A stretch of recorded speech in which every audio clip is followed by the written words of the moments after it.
2 Rois, chapitre 9. Élisée le prophète appela l'un des fils des prophètes et lui dit « Saint-Térin, prends avec toi cette fiole d'huile et va à Ramoth en Galaad. Quand tu y seras arrivé, vois Jéhu, fils de Josaphat, fils de Nimshi. Tu iras le faire lever du milieu de ses frères. Tu le conduiras dans une chambre retirée. Tu prendras la fiole d'huile et tu répandras sur sa tête, et tu diras « Ainsi parle l'Éternel, je t'oins roi d'Israël. » Puis tu ouvriras la porte et tu t'enfuiras sans t'arrêter. Le jeune homme, serviteur du prophète, partit pour Ramoth en Galaad. Quand il arriva, voici, les chefs de l'armée étaient assis. Il dit « Chef, j'ai un mot à te dire. » Et Jéhu dit « Auquel de nous tous ?» Il répondit « À toi, chef. » Jéhu se leva et entra dans la maison, et le jeune homme répandit l'huile sur sa tête, en lui disant « Ainsi parle l'Éternel, le Dieu d'Israël, je t'oins roi d'Israël, du peuple de l'Éternel. Tu frapperas la maison d'Akab, ton maître, et je vengerai sur Jézabel le sang de mes serviteurs les prophètes et le sang de tous les serviteurs de l'Éternel. Toute la maison d'Akab périra. J'exterminerai quiconque appartient à Akab, celui qui est esclave et celui qui est libre en Israël. Et je rendrai la maison d'Akab semblable à la maison de Jéroboam, fils de Nébat, et à la maison de Baïcha, fils d'Achija.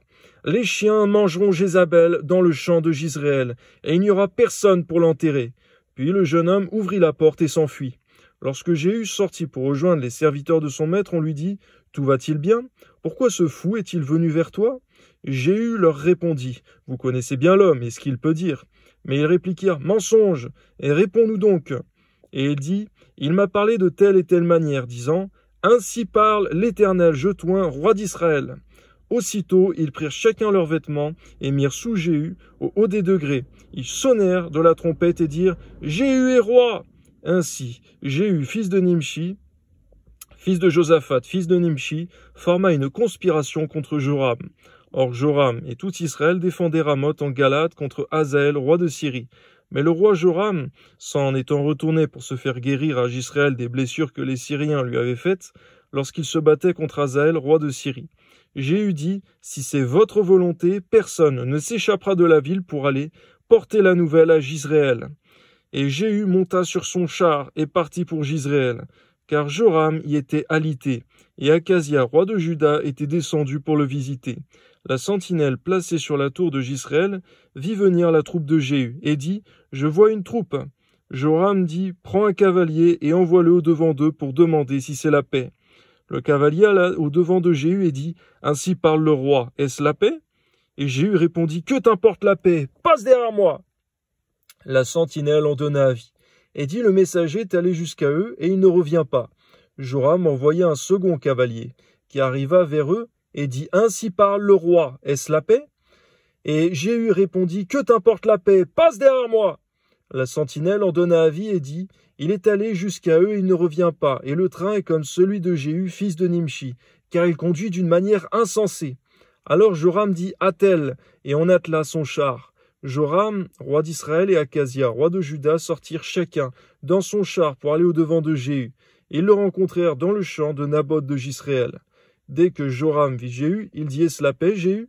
Jéhu répondit, « Quoi la paix? Tant que durent les prostitutions de Jézabel ta mère et la multitude de ses sortilèges ?» Joram tourna bride et s'enfuit, et il dit à Akazia, « Trahison, Akazia !»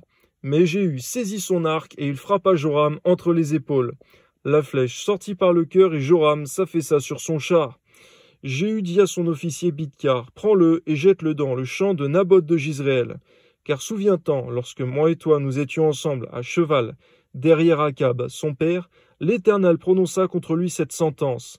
J'ai vu hier le sang de Naboth et le sang de son fils, dit l'Éternel, et je te rendrai l'appareil dans ce champ même, dit l'Éternel. Prends-le donc et jette-le dans le champ, selon la parole de l'Éternel. » Akazia, roi de Juda, ayant vu cela, s'enfuit par le chemin de la maison du jardin. Jéhu le poursuivit et dit, lui aussi, frappez-le sur le char. Et on le frappa à la montée de Gur, près de Gibléam. Il se réfugia à Megiddo, et il y mourut. Ses serviteurs le transportèrent sur un char à Jérusalem, et ils l'enterrèrent dans son sépulcre avec ses pères. Dans le ville de David, Akazia était devenu roi de Juda la 11e année de Joram, fils d'Akab. Jéhu entra dans Jizréel. Jézabel, l'ayant appris, mit du fard à ses yeux, et se para la tête, et regarda par la fenêtre. Comme Jéhu franchissait la porte, elle dit, « Est-ce la paix, nouveau Zimri, assassin de son maître ?» Il leva le visage vers la fenêtre et dit, « Qui est pour moi? Qui ?» Et 2 ou 3 eunuques la regardèrent, et s'approchant de la fenêtre, il dit, « Jetez-la en bas !» Ils la jetèrent, et il rejaillit de son sang sur la muraille et sur les chevaux. Jéhu la foula aux pieds. Puis il entra, mangea et but, et il dit, « Allez voir cette maudite, et enterrez-la, car elle est fille de roi. » Ils allèrent pour l'enterrer, mais ils ne trouvèrent d'elle que le crâne, les pieds et les paumes des mains. Ils retournèrent l'annoncer à Jéhu, qui dit, « C'est ce qu'avait déclaré l'Éternel par son serviteur Élie le Tishbite, en disant, « Les chiens mangeront la chair de Jézabel dans le champ de Jisréel, et le cadavre de Jézabel sera comme du fumier sur la face des champs, dans le champ de Jézabel, de sorte qu'on ne pourra dire, c'est Jézabel. » 2 Rois chapitre 10. Il y avait dans Samarie 70 fils d'Akab. Jéhu écrivit des lettres, et il envoya à Samarie aux chefs de Jisréel, aux anciens et aux gouverneurs des enfants d'Akab. Il y était dit maintenant, quand cette lettre vous sera parvenue, puisque vous avez avec vous les fils de votre maître, avec vous les fils de votre maître, avec vous les chars et les chevaux, une ville forte et les armes. Voyez lequel des fils de votre maître est le meilleur et convient le mieux. Mettez-le sur le trône de son père et combattez pour la maison de votre maître. Ils eurent une très grande peur, et ils dirent, « Voici, 2 rois n'ont pu lui résister. Comment lui résisterions-nous » Et le chef de la maison, le chef de la ville, les anciens et les gouverneurs des enfants envoyèrent dire à Jéhu, « Nous sommes tes serviteurs et nous ferons tout ce que tu nous diras. Nous n'établirons personne roi. Fais ce qui te semblera bon. » Jéhu leur écrivit une seconde lettre où il était dit, « Si vous êtes à moi, et si vous obéissez à ma voix, prenez les têtes de ces hommes, fils de votre maître, et venez auprès de moi demain à cette heure à Jisréel. » Or, les 70 fils du roi étaient chez les grands de la ville qui les élevaient. Quand la lettre leur fut parvenue, ils prirent les fils du roi, et ils égorgèrent ces 70 hommes. Puis ils mirent leurs têtes dans des corbeilles, et les envoyèrent à Jéhu, à Jisréel. Le messager vint l'en informer, en disant, « Ils ont apporté les têtes des fils du roi. » Et il dit, « Mettez-le en 2 tas à l'entrée de la porte, jusqu'au matin. » Le matin, il sortit et se présenta à tout le peuple. Il dit, « Vous êtes justes. Voici, moi, j'ai conspiré contre mon maître et je l'ai tué.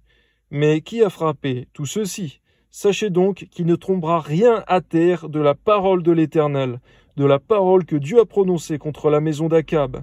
L'Éternel accomplit ce qu'il a déclaré par son serviteur Élie. » Et Jéhu frappa tous ceux qui restaient de la maison d'Akab à Jisréel, tous ses grands, ses familiers et ses ministres, sans en laisser échapper un seul. Puis il se leva et partit pour aller à Samarie. Arrivé à une maison de réunion des bergers sur le chemin, Jéhu trouva les frères d'Akazia, roi de Juda, et il dit, « Qui êtes-vous » Ils répondirent, « Nous sommes les frères d'Akazia, et nous descendons pour saluer les fils du roi et les fils de la reine. » Jéhu dit, « Saisissez-les vivants !» Et ils les saisirent vivants et les égorgèrent au nombre de 42, à la citerne de la maison de réunion. Jéhu n'en laissa échapper aucun. Étant parti de là, il rencontra Jonadab, fils de Récab, qui venait au-devant de lui. Il le salua et lui dit, « Ton cœur est-il sincère, comme mon cœur l'est envers le tien ?» Et Jonadab répondit, « Il l'est. » « S'il l'est, répliqua Jéhu, « Donne-moi ta main. » Jonadab lui donna la main, et Jéhu le fit monter auprès de lui dans son char, et dit, « Viens avec moi, et tu verras mon zèle pour l'Éternel. » Il l'emmena ainsi dans son char.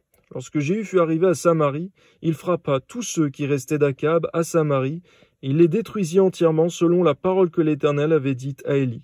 Puis il assembla tout le peuple et leur dit, « Akab a peu servi Baal, Jéhu le servira beaucoup. Maintenant, convoquez auprès de moi tous les prophètes de Baal, tous ses serviteurs et tous ses prêtres, sans qu'il en manque un seul, car je vais offrir un grand sacrifice à Baal. Quiconque manquera ne vivra pas. » Jéhu agissait avec ruse pour faire périr les serviteurs de Baal. Il dit publier une fête en l'honneur de Baal, et ils la publièrent. Il envoya des messagers dans tout Israël, et tous les serviteurs de Baal arrivèrent, il n'en eut pas un qui ne vint. Ils entrèrent dans la maison de Baal, et la maison de Baal fut remplie d'un bout à l'autre. Jéhu dit à celui qui avait la garde du vestiaire, « Sors des vêtements pour tous les serviteurs de Baal. » Et cet homme sortit des vêtements pour eux. Alors Jéhu vint à la maison de Baal avec Jonadab, fils de Récab, et dit aux serviteurs de Baal, « Cherchez et regardez, afin qu'il n'y ait pas ici des serviteurs de l'Éternel, mais qu'il y ait seulement des serviteurs de Baal. » Et ils entrèrent pour offrir des sacrifices et des holocaustes. Jéhu avait placé dehors 80 hommes, en leur disant, « Celui qui laissera échapper quelqu'un des hommes que je remets entre vos mains, sa vie répondra de la sienne. » Lorsqu'on eut achevé d'offrir les holocaustes, Jéhu dit aux coureurs et aux officiers, « Entrez, frappez-les, que pas un ne sorte. » Ils les frappèrent du tranchant de l'épée. Les coureurs et les officiers les jetèrent là, et ils allèrent jusqu'à la ville de la maison de Baal. Ils tirèrent dehors les statues de la maison de Baal et les brûlèrent. Ils renversèrent la statue de Baal, et ils renversèrent aussi la maison de Baal. Ils en firent un cloaque qui a subsisté jusqu'à ce jour. Jéhu extermina Baal du milieu d'Israël, mais il ne se détourna pas des péchés de Jéroboam, fils de Nébat, qui avait fait pécher Israël. Il n'abandonna point les veaux d'or qui étaient à Béthel et à Dan.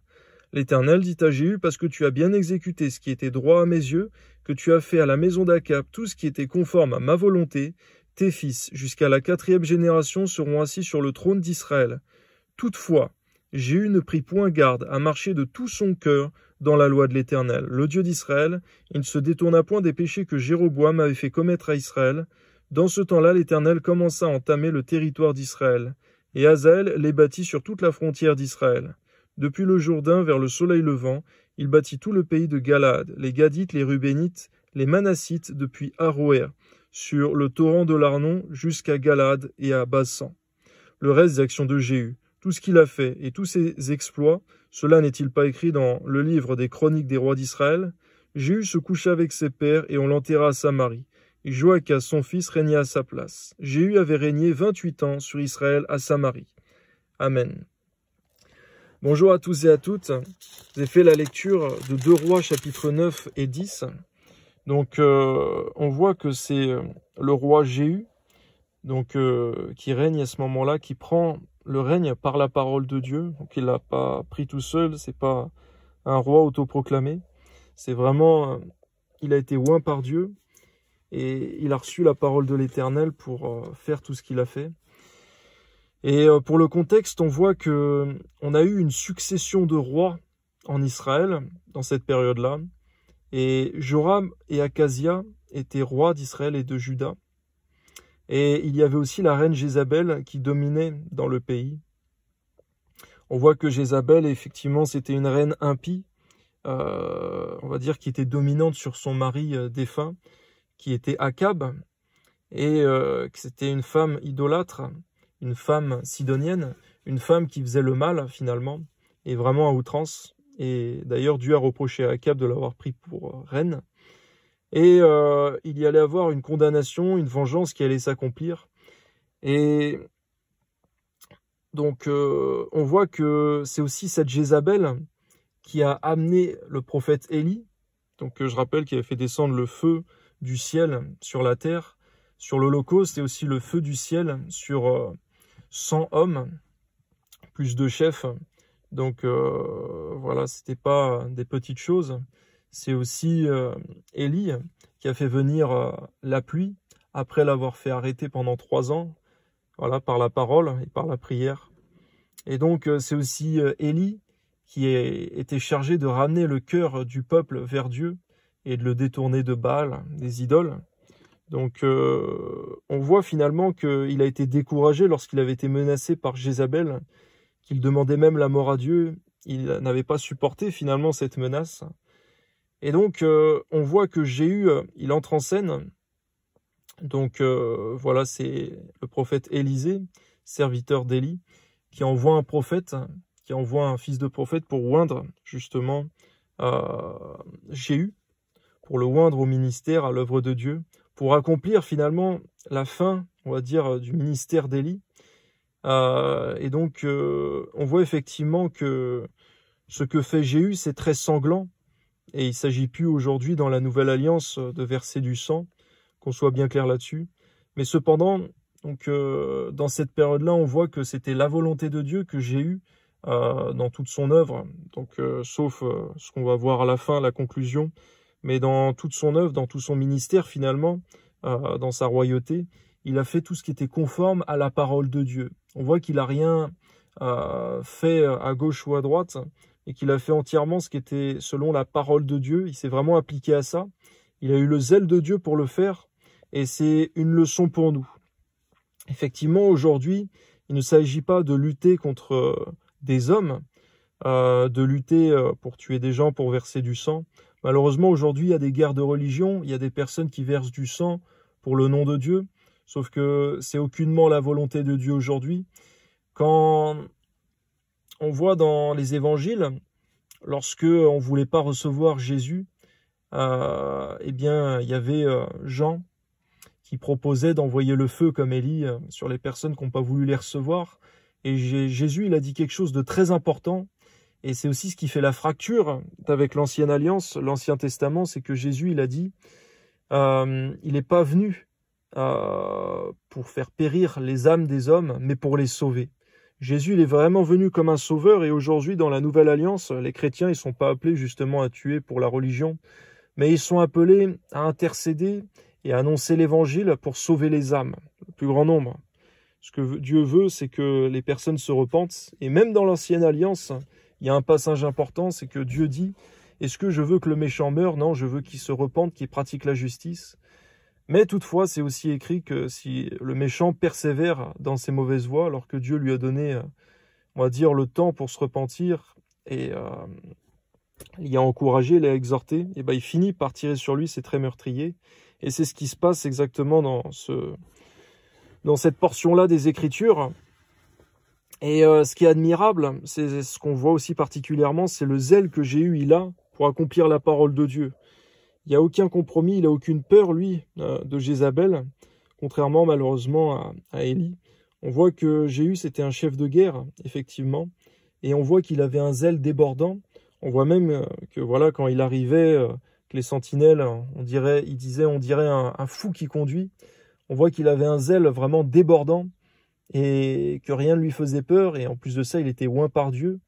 Donc on voit que dans la Bible, comme Gédéon par exemple, des personnes ointes, ou en tout cas appelées par Dieu, Gédéon il était appelé par Dieu, et cependant il doutait, il avait des doutes, il attendait vraiment d'avoir moult convictions et affirmations de Dieu pour se lancer dans son œuvre. Cependant Jéhu qui venait d'être oint, eh ben, il n'a pas hésité une seconde, il a accompli la parole de Dieu. On voit que lui, il s'est aussi révolté contre son maître. Donc, on peut dire, oui, une révolte, une conspiration. Mais cependant, celle-ci, elle était voulue et conduite par Dieu et prononcée par Dieu. Donc, c'est pas comme lorsque le roi David, il a eu des conspirations contre lui. David a toujours été vainqueur de ces conspirations qui ont été formées contre lui. Parce que Dieu était loin de l'Éternel, avec David. Même s'il y a eu des problèmes après, voilà, dans sa famille, au sein de sa famille. Mais cependant, tous ceux qui ont conspiré contre David, eh ben, ils ont été vaincus et ils ont voilà, essuyé une lourde défaite et la mort pour la plupart. Et cependant, on voit que Jéhu, lui, c'était la parole de Dieu qu'il envoyait. C'est justement pour ça qu'il a eu la victoire. Et que Dieu était avec, non plus avec les fils d'Akab, avec Joram, avec Akazia, mais Dieu, cette fois-ci, était avec Jéhu. Donc on voit que Jéhu, il avait un zèle particulier, et si on peut comparer son ministère, son œuvre, avec un nettoyage, on peut dire que Jéhu, il était très maniaque, il a été très méticuleux, et on voit même qu'il a usé de ruse pour détruire l'idolâtrie, tuer les prophètes de Baal, il est allé jusqu'au bout. Et il a été maniaque, on va dire, il a fait du nettoyage, il n'a rien laissé au hasard. Et on voit que lorsque Jonadab, il lui parle, il lui dit « Tu verras mon zèle pour l'Éternel », on voit que Jéhu, il était très zélé pour Dieu. Et c'est aussi ce qu'il nous faut dans l'œuvre de Dieu, c'est être zélé pour Dieu. Et aussi, c'est un appel pour nous, chrétiens, aujourd'hui, à faire le nettoyage dans nos vies, dans nos cœurs. C'est aussi à ça que je voudrais venir aujourd'hui. C'est le zèle de Jéhu devrait nous pousser, nous, à être méticuleux dans nos vies spirituelles, dans nos vies morales également. C'est-à-dire que si on pouvait comparer la maison d'Akab, ou les prophètes de Baal, ou en tout cas la maison d'Akab, avec le compromis, avec le péché, parce que c'était vraiment malheureusement un roi qui vivait, qui marchait dans le péché, dans le compromis, qui irritait Dieu. Et bien c'est ce que fait le péché aujourd'hui dans nos vies, ça irrite Dieu, et c'est un compromis pour ceux qui marchent avec Christ. Et c'est ce que le Seigneur veut, c'est qu'on puisse éradiquer de nos vies complètement et définitivement eh bien, tout ce qui fait la guerre à nos âmes. On sait qu'en Christ, on a été délivré de bien des choses, mais qu'on peut encore éprouver des combats. Et lorsqu'on est en Christ et qu'on a encore certaines choses qui ne glorifient pas Dieu, on doit avoir le zèle de Jéhu pour tout exterminer, pour ne rien laisser au hasard. Parce que Jéhu, il a été, sauf à la fin, on va le voir, mais en tout cas, en ce qui concerne Baal, il a fait aucun compromis, il a nettoyé tout de fond en comble.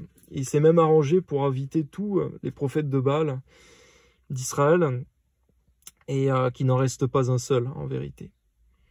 Donc, maintenant, pour venir à ce qui concerne les prophètes de Baal, on pourrait les comparer aujourd'hui pour nous à tout ce qui concerne l'idolâtrie. Donc, on a vu qu'on devait traiter, non pas à la légère, mais vraiment éradiquer le péché de nos vies. Donc, dans la prière, de demander au Seigneur de nous aider, de prendre des résolutions fermes et de s'y tenir, et même de se lancer aussi dans des jeûnes qui pourront effectivement aller dans le sens de la délivrance et du combat spirituel. Et maintenant, on pourrait comparer les prophètes de Baal dans nos vies d'aujourd'hui avec l'idolâtrie. On voit qu'on ne doit pas être léger non plus avec l'idolâtrie. Petits enfants, gardez-vous de l'idolâtrie. Nous dit les prophètes du Nouveau Testament, nous exhortent à cela d'une manière particulière. Et c'est ce qu'il faudrait aujourd'hui, ce serait se délivrer totalement de l'amour du monde, des choses de ce monde, de l'idolâtrie, de tout ce qui veut prendre la place de Dieu dans nos vies. Et on peut se sonder nous-mêmes, s'inspecter nous-mêmes. Qu'est-ce qui pourrait faire encore la guerre dans notre cœur? Donc là, c'est pas une guerre charnelle, c'est pas une guerre on va dire, en lien d'une manière pécheresse, mais c'est plutôt une guerre dans le cœur, et à savoir qu'est-ce qui prend la première place dans nos cœurs et qu'est-ce qui vole la place à Dieu en vérité. Est-ce qu'il y a des choses dans le monde, ou même parfois aussi certains péchés qui prennent de la place dans nos cœurs, qui veulent prendre la place de Dieu? Qu'est-ce qui nous empêche de servir Dieu d'une manière efficace? Qu'est-ce qui nous empêche d'avoir une vie spirituelle consacrée? Bien sûr, il faut être équilibré, s'occuper de nos affaires professionnelles, familiales. Il faut qu'il y ait un équilibre dans nos vies. Mais cependant, s'il y a des idoles, des distractions, des choses qui nous éloignent de Dieu, des choses qui prennent la première place, on doit être comme Jéhu vis-à-vis des prophètes de Baal. On doit tous les réunir, les inviter d'une certaine manière pour les lister une à une, ces choses, savoir mettre un nom dessus, savoir les exposer pour pouvoir les éradiquer complètement. Pour pouvoir, même parfois, il y a des choses dont on doit se débarrasser définitivement. Et je voudrais donner un témoignage de cela. D'ailleurs, deux témoignages, un témoignage biblique et un qui s'est passé, on va dire, de nos jours. On voit dans les Actes, chapitre 19, au verset 19, on voit que Paul, il exerçait son ministère à Éphèse, il annonçait l'évangile, et on voit que les cœurs ont été touchés à Éphèse, et que lorsqu'ils se sont convertis, ils ne sont pas restés un petit peu encore dans l'idolâtrie, dans la vie du monde, dans la magie, etc. Mais on voit qu'ils ont brûlé grosse quantité de livres magiques, de livres occultes, et on voit que ça a été pour leur bénédiction. Et c'était la volonté de Dieu qu'ils agissent d'une manière, on va dire, aussi violente, aussi brutale pour le royaume de Dieu. Donc, si on voit dans Actes chapitre 19, verset 9, on peut voir finalement qu'ils ont été comme Jéhu, ils ont brisé en quelque sorte leurs statues, leurs idoles. C'est aussi justement le témoignage d'une sœur en Christ qui était très malade alors qu'elle était convertie à Christ, elle priait beaucoup. Et elle n'avait pas beaucoup d'exaucement et elle sentait qu'il y avait des malédictions dans sa vie, et c'est très important, c'est de se dire, alors qu'on est en Christ, on a l'impression qu'il y a certaines choses qui se répètent en boucle, qui n'avancent pas. Parfois, il y a besoin de combat spirituel, de délivrance, mais parfois, c'est aussi parce qu'il y a de l'idolâtrie dans nos cœurs, et l'idolâtrie apporte une malédiction instantanée, une malédiction certaine. C'est ce que dit la parole, Dieu est un Dieu jaloux et il nous résistera si on lui résiste. Et Dieu peut aller très loin comme ça, justement, en sachant que c'est pour notre bien. Et donc, c'était l'histoire d'une femme qui avait une statue de Bouddha donc dans sa maison, une grosse statue. Et donc, voilà, elle n'avait pas d'exaucement dans ses prières. Elle sentait de nombreuses malédictions. Et le jour où eh bien, elle a parlé de ses problèmes à son pasteur, le pasteur lui a posé des questions. Et lorsqu'il s'est aperçu eh bien, qu'il y avait ce Bouddha dans sa maison, il lui a dit qu'il fallait le briser entièrement. Et c'est ce qui s'est fait. Ce Bouddha a été brisé entièrement. À partir de ce moment-là, la sœur a eu l'exaucement à ses prières. Et puis de nombreuses malédictions qui n'existaient même plus dans sa vie. Voilà, simplement par un acte. Des fois, il y a des paroles à poser, des prières à faire, mais des fois, il y a des actes à poser. Donc, exactement, qu'on peut voir, voilà, un certain nombre de ceux qui avaient exercé les arts magiques, ayant apporté leurs livres, les brûlèrent devant tout le monde. On en estima la valeur à 50 000 pièces d'argent. C'est ainsi que la parole du Seigneur croissait en puissance et en force. On voit donc qu'à Éphèse, eh bien, clairement, ça avait coûté cher à ces gens d'acheter tous ces livres magiques. Donc c'était pour eux un holocauste, on va dire, comme un sacrifice à Dieu, qui lui a été agréable, on peut dire d'une bonne odeur. Ils ont fait un sacrifice qui leur a, voilà, de choses qui leur coûtaient cher, mais ils ont renoncé à ça pour le royaume de Dieu. Et c'est ce qu'on doit faire aussi, on doit briser les idoles qu'il peut y avoir encore dans nos vies. Alors là, on parle d'idoles physiques, je parlais tout à l'heure d'une statue, et c'est important de faire le ménage chez soi, comme cela, et dans sa vie. Mais ça peut être aussi des idoles dans nos cœurs, des distractions, des choses qui prennent trop de temps, des choses auxquelles on attache de l'importance et qui ne sont pas bonnes pour nous, ou même des choses, ça peut même aller jusqu'au téléphone. Et il y a beaucoup de chrétiens dans le monde, surtout dans notre génération, eh bien, qui sont tellement attachés au téléphone, qui peuvent passer 10 heures de temps par jour sur leur téléphone et pas capables de passer 1 heure de temps avec Dieu dans la prière, dans la lecture de la parole. Et Dieu appelle ça de l'idolâtrie, ou alors toutes sortes d'autres distractions, ou des occupations excessives qui volent tout le temps avec Dieu. Et c'est ce qui nous amène à désobéir au premier commandement de Dieu, qui est d'aimer Dieu de tout son cœur, de toute son âme, de toute sa force, de toute sa pensée.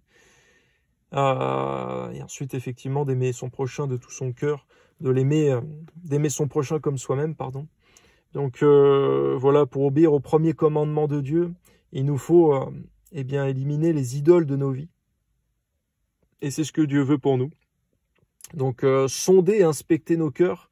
Voilà, comme Jéhu, il a sondé Israël. Il a sondé Israël lorsque tous les prophètes de Baal, ils ont dû venir se rassembler.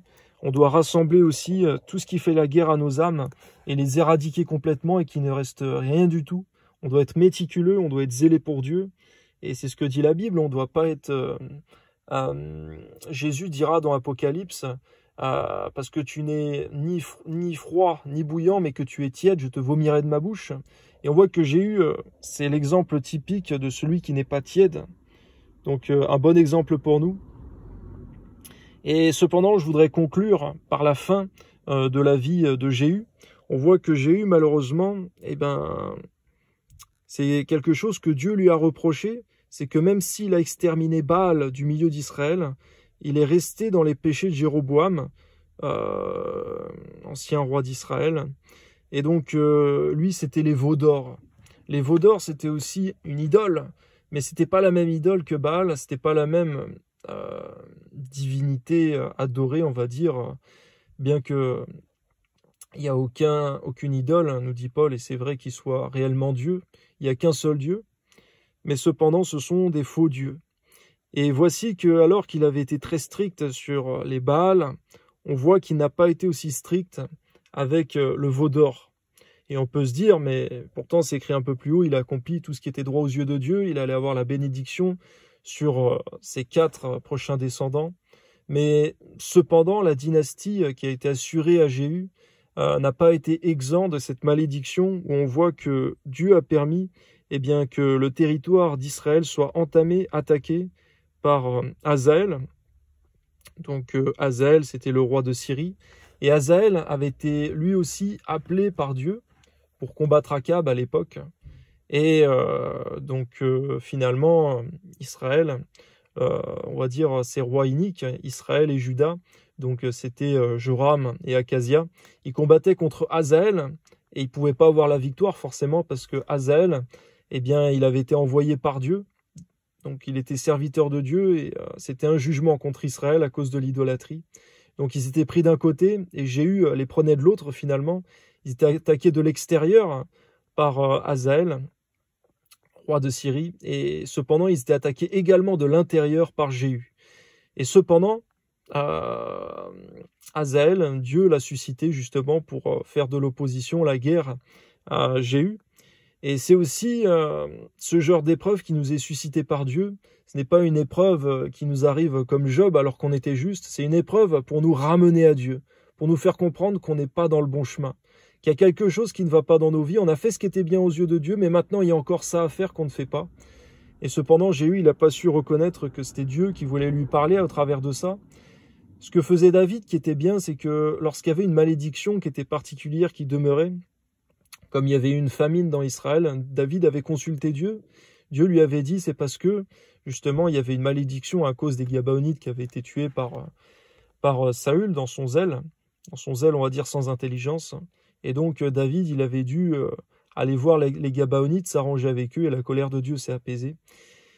Et c'est ce que nous voyons également, c'est que le roi Salomon, donc il a fait ce qui était juste, droit aux yeux de Dieu durant toute sa vie, sauf à la fin de sa vie, où il a accumulé beaucoup de femmes, et c'était une désobéissance au commandement de Dieu. On voit qu'il a eu 700 femmes et 300 concubines, 1000 femmes en tout.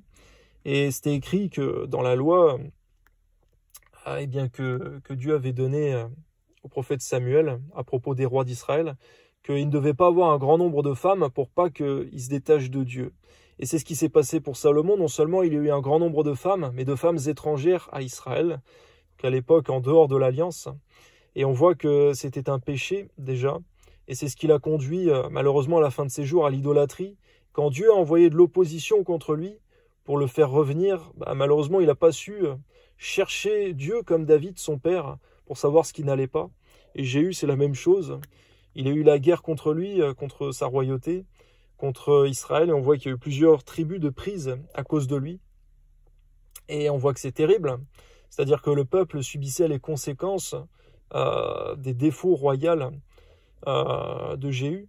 Donc quand quelqu'un il a une position élevée, un poste élevé, eh ben, s'il ne suit pas les voies de Dieu, s'il ne marche pas dans des voies éthiques, dans des voies d'équité, eh ben, on voit que c'est le peuple qui subit. Et puis on voit que c'est également pareil aujourd'hui, par exemple, quand quelqu'un gouverne, dirige un pays, un président, un roi, etc., un gouverneur, eh ben, s'il ne marche pas dans les voies de Dieu, s'il ne marche pas dans des voies d'équité, de justice, de droiture, eh ben, c'est le peuple tout entier qui va subir ces conséquences. Donc celui qui a un poste élevé, eh bien, il a plus de responsabilités devant Dieu que celui qui n'a pas un poste élevé. Voilà, le subordonné. Et c'est ce qu'on voit aujourd'hui, c'est quelque chose de très important, d'obéir à Dieu, mais surtout de le faire de fond en comble. C'est aujourd'hui cela aussi pour nous, les chrétiens, la sanctification. C'est de continuellement chercher devant Dieu, comme David, est-ce qu'il y a quelque chose qui ne va pas dans mon cœur, dans ma vie? Eh bien, Seigneur, retire-le de ma vie, et c'est ce qu'on voit, et c'est ce que Dieu veut, c'est qu'il considère, et il prend patience, il nous donne du temps, quand il voit que notre cœur est attaché à lui, mais cependant il y a encore des choses qui vont pas, que petit à petit on aille de l'avant, on cherche Dieu, et puis on puisse éliminer, éradiquer de nos vies ce qui ne va pas, ce qui ne lui plaît pas, et on va dire qu'on est le cœur de David, même si David a fait des erreurs, ça lui a coûté très cher, il a payé les conséquences de ses actes pendant sa vie, et c'est mieux que de le payer pendant l'éternité. Et aujourd'hui, mon ami, j'aimerais te poser la question, toi qui me lis, toi qui m'écoutes, est-ce qu'il y a des choses dans ta vie qui ne plaisent point à Dieu, de tout ce que j'ai pu dire, de tout ce que j'ai pu lister? Et est-ce qu'il y a quelque chose qui t'éloigne de Dieu? Et premièrement, je voudrais dire, si tu peut-être ne crois pas en Dieu, si jusqu'alors tu ne croyais pas en Dieu, si tu n'avais pas accepté Jésus-Christ comme ton Seigneur et ton Sauveur, car il est dit dans la parole que nul ne peut venir au Père si ce n'est par le Fils. Eh bien donc, j'aimerais nous encourager à faire cette prière. Et Seigneur, je voudrais te prier premièrement pour ceux qui ne te connaissent pas, Seigneur, qui n'ont pas fait alliance avec toi par Jésus-Christ. Eh bien, Seigneur, que tu puisses venir toucher leur cœur, Seigneur mon Dieu, leur faire comprendre qu'il y a une éternité qui nous attend après la mort et que son salut est à prendre au sérieux et que les biens de ce monde, Seigneur mon Dieu, ne durent que pour un temps, la vie de ce monde, mais que l'éternité n'a pas de fin et qu'elle est la plus importante. Je te prie également, Seigneur mon Dieu, pour tous mes frères et sœurs, à commencer par moi-même, Seigneur mon Dieu, à tous ceux, Seigneur mon Dieu, qui ont, Seigneur, des péchés, qui luttent, Seigneur mon Dieu, dans leur vie encore, Seigneur mon Dieu. Alors, Seigneur mon Dieu, qui sont entrés dans l'alliance, certains aussi pour longtemps, depuis longtemps. S'il y a encore des compromis, s'il y a encore, eh bien, peut-être un manque de zèle, que tu puisses, Seigneur mon Dieu, par ta grâce, circoncire vraiment, Seigneur mon Dieu, tous mes frères et sœurs, Seigneur mon Dieu, de tous ces péchés qui peuvent encore demeurer dans leur vie, Seigneur mon Dieu. Mettre les moyens, les actions, Seigneur mon Dieu, et également, Seigneur mon Dieu, les actions spirituelles, les actions physiques. Tout ce qu'il faut mettre en place, Seigneur mon Dieu, pour la délivrance de ces péchés. Viens délivrer mes frères et sœurs, Seigneur mon Dieu, de toutes ces choses qui demeurent encore. Et pour ce qui est de l'idolâtrie, Seigneur mon Dieu, des choses qui veulent prendre ta place dans les cœurs, Seigneur, eh bien que ces choses tombent à la renverse au nom de Jésus, qu'on puisse les voir comme de la boue, Seigneur, dans le nom de Jésus. Et pour ce qui est, Seigneur, de l'obéissance complète, de la sanctification, Seigneur, que tu nous aides jusqu'à la fin, Seigneur, à marcher dans toutes tes voies, de te servir de mieux en mieux, de plus en plus complètement, Seigneur, et de savoir ce qui te plaît, savoir ce qui ne te plaît pas dans nos relations avec toi, de sonder ta voix, de sonder ta volonté, Seigneur mon Dieu, de savoir ce qui te plaît, ce qui ne te plaît pas, ce que tu voudrais.